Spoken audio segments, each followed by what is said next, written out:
Rio. Saya Selma. Saya Jessica. Demikian pembukaan dari saya. Yang selanjutnya kita akan mengikuti acara berikutnya, yaitu pemaparan materi yang berjudul konseling dan pendidikan gizi. Baik, materi yang pertama akan dibacakan oleh rekan-rekan saya. Teknik pendidikan dan konseling gizi. Pendidikan gizi berfokus pada penyebaran informasi mengenai pentingnya pola makan sehat dan bagaimana memilih makanan yang tepat untuk mendukung kesehatan. Berikut adalah beberapa teknik yang digunakan dalam pendidikan gizi. Yang pertama, penyuluhan gizi. Penyuluhan adalah teknik pendidikan gizi yang paling umum. Penyuluhan ini biasanya dilakukan dalam bentuk seminar, ceramah, atau pertemuan kelompok yang disampaikan oleh ahli gizi kepada masyarakat atau kelompok tertentu. Kedua adalah media massa dan sosial. Penggunaan media massa seperti radio, televisi, dan surat kabar, atau media sosial seperti Instagram, Facebook, dan YouTube sebagai sarana edukasi gizi memungkinkan penyebaran informasi kepada masyarakat secara lebih luas dan cepat. Ketiga adalah pelatihan atau kursus. Pelatihan atau kursus dapat diberikan kepada kelompok-kelompok tertentu seperti guru, orang tua, dan tenaga medis untuk membantu mereka memahami lebih dalam tentang prinsip-prinsip gizi sehat. Yang keempat adalah kampanye kesehatan masyarakat. Kampanye ini bertujuan untuk meningkatkan kesadaran masyarakat, meningkatkan tentang pentingnya pola makan sehat dan gizi yang seimbang. Yang kelima ada pendidikan gizi di sekolah. Pendidikan gizi di sekolah adalah teknik yang melibatkan siswa dalam pembelajaran mengenai gizi seimbang, cara memilih makanan yang sehat, serta pentingnya kebiasaan makan yang baik sejak dini.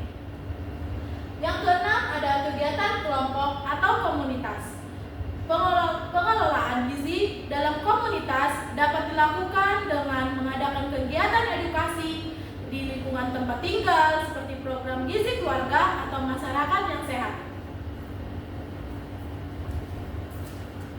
Selanjutnya ada teknik konseling gizi, di mana pengertian teknik konseling gizi ini adalah proses komunikasi antara konselor gizi dan individu atau kelompok untuk memberikan bimbingan atau yang lebih spesifik mengenai pola makan dan kesehatan. Berikut adalah beberapa teknik yang digunakan oleh konseling gizi. Adapun yang pertama tekniknya yaitu satu wawancara gizi atau disebut dengan diet history. Nah, dalam konseling gizi, wawancara adalah teknik yang penting untuk mengumpulkan informasi mengenai pola makan klien, kebiasaan makan, serta kondisi kesehatan klien. Adapun teknik yang kedua yaitu penilaian status gizi. Nah, teknik ini melibatkan pengukuran dan penilaian status gizi klien melalui pemeriksaan fisik.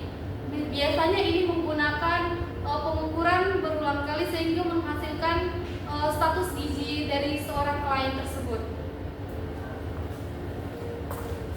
Yang ketiga yaitu penyusunan rencana diet pribadi. Berdasarkan hasil wawancara dan penilaian status gizi, konselor gizi menyusun rencana diet yang sesuai dengan kebutuhan individu. Yang keempat yaitu pemberian edukasi dan informasi nutrisi. Hal ini termasuk informasi tentang bagaimana memilih makanan yang sehat, cara membaca label gizi pada kemasan, dan serta mengetahui tentang manfaat dan risiko makanan tertentu terhadap kesehatan. Yang kelima yaitu pendampingan perubahan perilaku. Konselor gizi bekerja dengan klien untuk merancang strategi perubahan perilaku yang realistis dan berkelanjutan, serta memberikan dukungan selama proses perubahan tersebut. Pendampingan ini melibatkan motivasi dan penguatan positif agar perubahan yang dilakukan tetap terjaga. Yang keenam, penggunaan alat bantu visual dan teknologi. Dalam konseling gizi, konselor sering menggunakan alat bantu visual seperti piring makan sehat atau grafik piramida makanan untuk mempermudah klien memahami prinsip gizi yang seimbang. Yang ketujuh, follow up dan evaluasi. Setelah rencana dia dijalankan, konselor gizi melakukan pemantauan dan evaluasi untuk melihat apakah ada perubahan yang terjadi pada status gizi klien. Evaluasi ini bisa dilanjutkan atau dilakukan melalui konsultasi lanjutan tes medis atau pengamatan terhadap perubahan perilaku makan klien. Di sini kami akan membahas tentang media dalam konseling gizi dan pendidikan gizi. Yang pertama itu ada media, contohnya seperti brosur dan pamflet. Brosur dan pamflet adalah bentuk media cetak yang efektif dalam memberikan informasi singkat dan padat mengenai gizi yang seimbang. Pentingnya pola makan sehat atau tips memilih makanan yang bergizi. Media ini mudah dibagikan di berbagai tempat seperti rumah sakit, puskesmas, sekolah, dan fasilitas kesehatan. Yang kedua ada poster dan infografis. Poster dan infografis digunakan untuk menarik perhatian orang banyak, khususnya di tempat umum, dan memberikan informasi yang mudah dipahami. Infografi sering digunakan untuk menjelaskan prinsip-prinsip gizi seperti piramida makanan atau prinsip porsi yang seimbang dalam menu makanan. Yang ketiga ada buku panduan gizi. Buku panduan gizi adalah media yang lebih mendalam, berisi informasi tentang gizi seimbang, menu makanan yang sehat, dan panduan memilih makanan yang tepat untuk berbagai kelompok usia dan kondisi kesehatan. Nah, adapun media selanjutnya yaitu media elektronik, di mana media elektronik ini mencakup televisi dan radio melalui video pembelajaran dan aplikasi mobile. Nah, dari televisi dan radio, penyuluhan melalui televisi dan radio ini bisa menjangkau audiens yang lebih luas, dan kampanye atau program edukasi gizi yang bisa disiarkan dapat mengedukasi masyarakat banyak dan tentang pentingnya pola makan sehat dan bagaimana memilih makanan bergizi baik dalam bentuk tes how, iklan layanan masyarakat, dan juga kita dapat dari dokumenter. Adapun yang selanjutnya yaitu video pembelajaran, di mana dari video pembelajaran ini kita dapat melihat materi edukasi gizi yang dibagikan melalui aplikasi YouTube, Instagram, ataupun platform pendidikan atau media sosial. Video ini dapat menunjukkan cara memasak makanan sehat, menjelaskan manfaat gizi, dan memberikan tips tentang pembacaan label makanan. Adapun selanjutnya itu aplikasi mobile. Aplikasi yang mengedukasi pengguna tentang gizi sehat serta perhitungan kalori dan pemilihan makanan yang bergizi dapat membantu meningkatkan kesadaran masyarakat tentang pentingnya kesehatan dan konseling gizi. Selanjutnya adapun beberapa aplikasi bahkan kemungkinan pengguna untuk melacak asupan makanan mereka dan memberikan rekomendasi yang lebih profesional.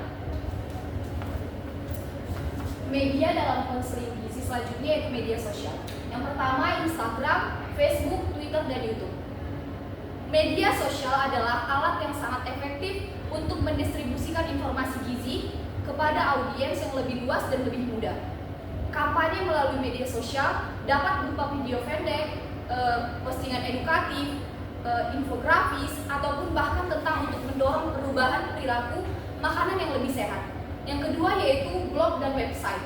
Artikel ataupun blog tentang kesehatan gizi dapat memberikan informasi lebih mendalam. Website kesehatan sering menyajikan panduan, artikel penelitian, dan tips praktis tentang gizi seimbang dan juga tentang kesehatan tubuh. Media selanjutnya adalah media dalam konseling gizi. Yang pertama itu alat bantu visual. Konseling gizi bertujuan untuk memberikan bimbingan yang lebih personal dan spesifik terkait dengan pola makan dan masalah gizi individu. Beberapa media yang digunakan dalam konseling gizi untuk mendukung proses komunikasi dan perubahan perilaku makan antara konselor gizi dan klien adalah sebagai berikut. Yang pertama alat bantu visual, piring makan sehat. Alat visual yang menunjukkan proporsi makanan yang seimbang, misalnya 1/4 piring untuk protein, 1/4 piring untuk karbohidrat, dan setengah piring untuk sayuran. Digunakan dalam konseling untuk mempermudah klien memahami bagaimana membuat pilihan makanan yang seimbang. Yang kedua adalah grafik dan diagram. Konselor gizi sering menggunakan grafik atau diagram untuk menjelaskan hubungan antara pola makan, status gizi, dan kesehatan. Misalnya grafik yang menunjukkan perbandingan antara konsumsi kalori kalori dan berat badan atau status kesehatan klien.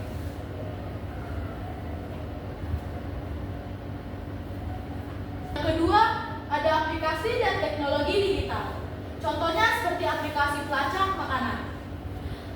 Aplikasi pelacak makanan memungkinkan klien untuk memantau konsumsi kalori, makronutrien, dan mikronutrien, serta untuk mencatat kebiasaan makan mereka. Yang kedua adalah konseling gizi online. Konseling gizi online melalui telemedicine atau platform digital memungkinkan klien untuk berinteraksi dengan konselor gizi tanpa perlu bertatap muka langsung. Hal ini memberikan kenyamanan dan kemudahan khususnya bagi klien yang tinggal di daerah terpencil atau mereka yang memiliki jadwal yang sibuk.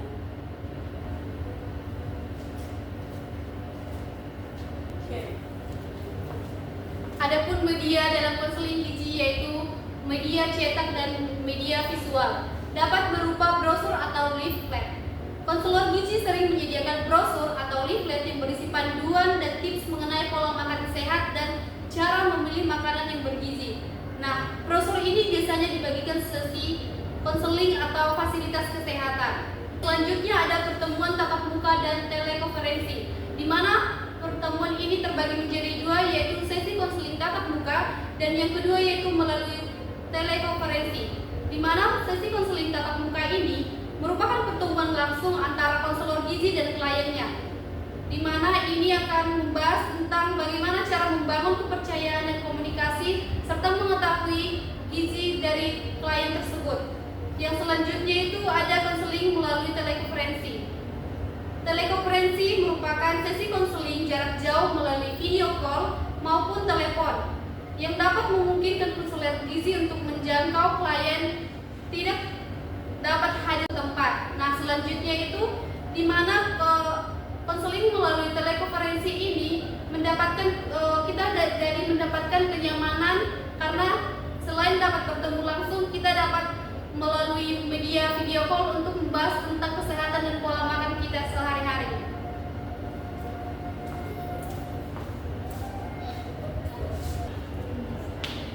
Baik, itulah tadi pemaparan materi yang disampaikan oleh narasumber yang ada di depan.